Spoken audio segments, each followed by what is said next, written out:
नरेंद्र मोदी की हुकूमत ने इस मुल्क की सबसे बड़ी अक़लियत के खिलाफ एक ऐलान जंग कर दिया और ये जंग ना सिर्फ मेरे जिस्म पर है बल्कि मेरी आज़ादी पर, मेरी समाजी और माशी मार्जिनलाइजेशन पर है, मेरी शहरियत पर है, मेरे मदरसे, मस्जिदों, खानखाहों और दरगाहों को निशाना बनाया जा रहा है।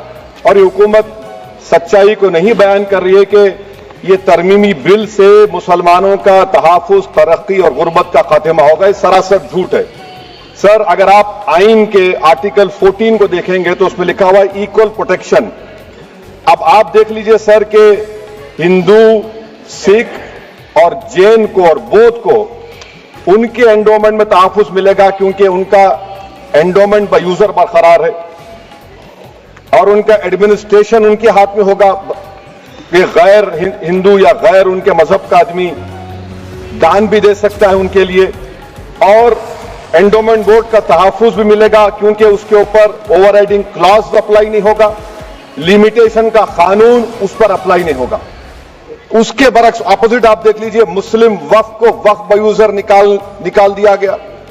एक मुस्लिम वक्फ की जायदाद पर कब्जा होगा, लिमिटेशन लगेगा तो जो एनक्रोचर है, जो खाबिज है, वो रातों रात मालिक बन जाएगा और एक गैर मुस्लिम वक्फ बोर्ड को एडमिनिस्टर करेगा। ये आर्टिकल 14 के इक्वल प्रोटेक्शन का वायलेशन। अब आर्टिकल 14 में सर इक्वालिटी बिफोर लॉ भी है और उसका कैसा वायलेशन हो रहा है कि कोई आर्बिट्रेरी स्टेप नहीं ले सकता और कोई भी ऑफिशियल किसी भी तरीके से गलत आर्बिट्रेरी फैसला नहीं लगा। यहां पर आप एक डेजिग्नेटेड ऑफिसर को रखकर वो फैसला लेगा कि ये जायदाद वक्फ की है, गवर्नमेंट की है। क्या ये प्रिंसिपल्स ऑफ नेचुरलिटी के खिलाफ नहीं है जिसका तकर्रुर एग्जीक्यूटिव करती है? ये हमारे theory of separation of powers Bharat के आइन का बेसिक स्ट्रक्चर का हिस्सा है। क्या इसका वायलेशन नहीं है? सर, आर्टिकल 25 का वायलेशन कैसे है कि आप मुसलमानों से वक्फ बाय यूजर छीन रहे हैं और फिर आप कर्ब कर रहे हैं वक्फ वाल औलाद को, मगर वहीं पर दूसरे धर्म के मानने वालों को उनके मजहब पर चलने की पूरी इजाजत है। लफ्ज जो आर्टिकल 25 में इस्तेमाल हुआ सर, वो इक्वली एंटाइटल्ड, यहां पर मुसलमानों के इक्वल एंटाइटल्ड नहीं हो रहा। अभी हम गृह मंत्री का, वजीर दाखिला का यहां पर उनका हमने तकरीर सुनी, यहां पर वो ये कहते हैं, वजीर दाखिला, शायद वो कटमुल्ला की जबान ना कह दे, वजीर दाखिला कहने पर वजीर दाखिला ने अपने बयान में कहा कि बोर्ड और काउंसिल जो होगा वो इस्लाम से अलग है। सर, अगर ये बात सच है आपकी तो फिर आपको यह कानून बनाने की जरूरत ही नहीं है, आप एक नॉन स्टैट्यूटरी बॉडी बना दीजिए।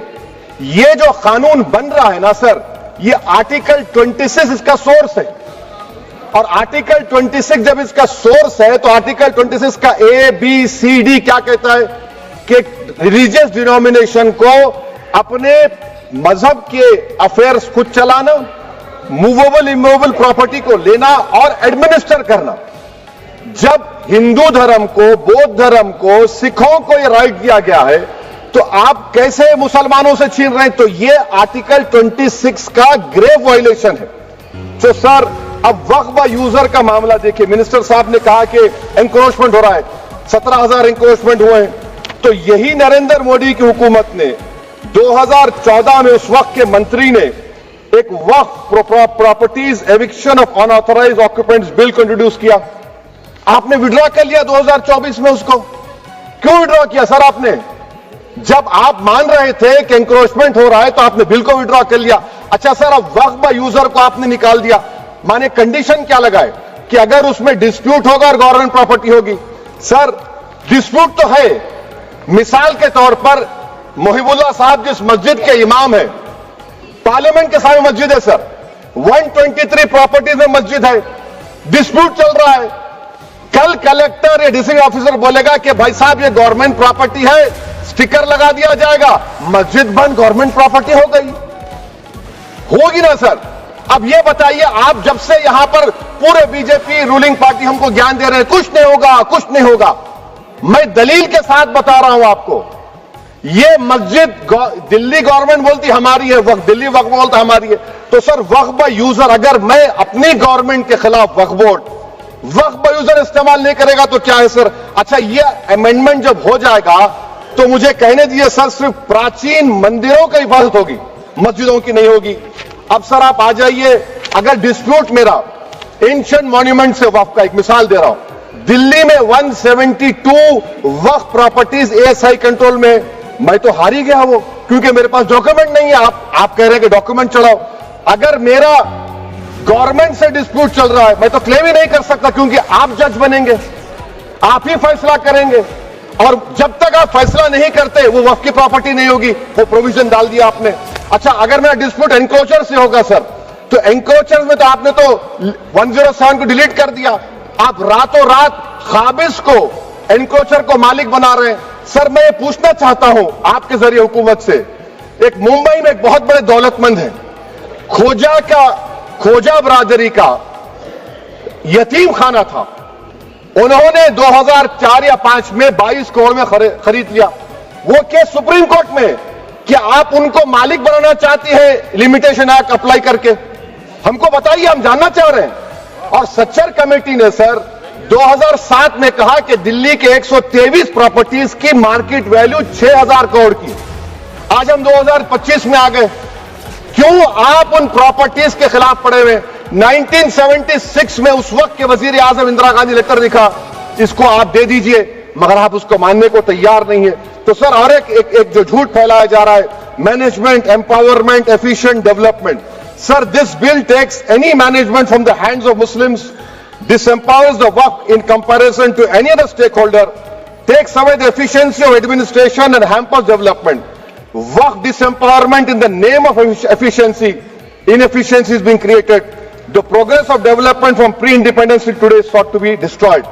सर अभी हमारे होम मिनिस्टर साहब ने फजल पुकाया केस का जिक्र किया। सर मैं आपसे गुजारिश करूंगा कि होम मिनिस्टर जरा अच्छे लोगों को रखकर इंफॉर्मेशन ले। फजल पुकाया का ऑबिटर क्या है? इट इज ऑबिटर, वो रेशो डेसेंडेंटाई नहीं है जो आपने कहा है। अच्छा सर, शेड्यूल ट्राइब के बारे में कहा, क्या शेड्यूल ट्राइब में मुसलमान नहीं होते? शेड्यूल कास्ट में नहीं होता मुसलमान, शेड्यूल ट्राइब में मुसलमान होता। तो क्या आर्टिकल 25 मेरा चला गया, आर्टिकल 26 चला गया, आर्टिकल 14 चला गया, 15 चला गया, 29 चला गया? लक्षद्वीप का एक मुसलमान एमपी है, क्या उसको राइट नहीं है क्योंकि ट्राइबल है? क्या कह रहे हैं आप? इस ऐवान को क्यों गुमराह कर रहे हैं आप शेड्यूल ट्राइब के नाम पर?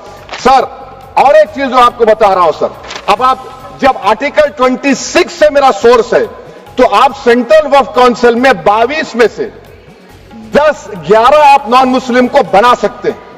रिलीजन न्यूट्रल आपने कह दिया, और आप बनाएंगे, क्यों बनाएंगे आप? स्टेट वक्फ बोर्ड में 7 नॉन मुस्लिम होंगे और 4 मुसलमान क्यों होंगे? क्योंकि आप लॉ में 95 में डायरेक्ट मैनेजमेंट में ले सकते हैं 5 साल के लिए। आप वक्फ यूजर को आप कलेक्ट डिस्ट्रिक्ट ऑफिसर बोलेगा ये वक्फ की प्रॉपर्टी नहीं है, तो वो वक्फ बोर्ड खामोश बैठ जाएगा, कुछ एक्शन ही नहीं लेगा, क्योंकि वो आपके प्यादे हैं। अच्छा, जब आप नॉमिनेट करेंगे सर मैं मोदी गवर्नमेंट के खिलाफ नो कॉन्फिडेंस ला सकता हूं, मगर वक्फ बोर्ड का चेयरमैन जो नॉमिनेट होगा उसके खिलाफ नो कॉन्फिडेंस नहीं ला सकते, हम बिल्कुल नहीं ला सकते। क्या मजाक है बताइए आप? ये डेमोक्रेसी है। नॉमिनेट भी स्टेट गवर्नमेंट करेगी, वो अगर डिक्टेटर बन जाएगा जैसा आज भारत में हो रहा है, तो वो भी नहीं हटेगा। कम से कम यहां पर तो इलेक्शन है, वहां पर तो आप 5 साल झेलते रहो उसको। अच्छा सर, अब ये जो क्लॉज 11 और क्लॉज 9 आप 16AA से देखिए, where the qualification of the members of the board has been limited only to 3 categories contained in 14(1)(c). Intention is very clear that the majority is to be packed with non-Muslims.